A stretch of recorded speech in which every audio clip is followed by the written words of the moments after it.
কোনো ভোট কেন্দ্রে ঝামেলা হলে ৫ মিনিটের মধ্যে আইনশৃঙ্খলা বাহিনী উপস্থিত হবে বলে জানিয়েছেন রাজশাহী বিভাগীয় কমিশনার ডক্টর নম বজলুর রশিদ। বুধবার দুপুরে নির্বাচনের সার্বিক প্রস্তুতি নিয়ে আয়োজিত সংবাদ সম্মেলনে তিনি কথা বলেন। তিনি আরও বলেন, ১,০৪,০০০ আইনশৃঙ্খলা বাহিনীর সদস্যকে এমনভাবে মোতায়েন করা হয়েছে তাতে অনাকাঙ্ক্ষিত ঘটনা ঘটার শঙ্কা কম।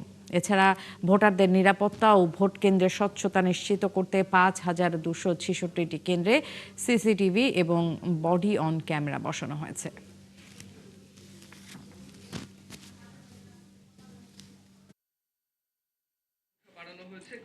আমাদের আইন শৃঙ্খলা পরিস্থিতি স্বাভাবিক রাখতে সকল বাহিনীর তৎপরতা দৃশ্যমান। আপনারা দেখেছেন যে সকল বাহিনী ইতিমধ্যে পেট্রোলিং শুরু করেছে।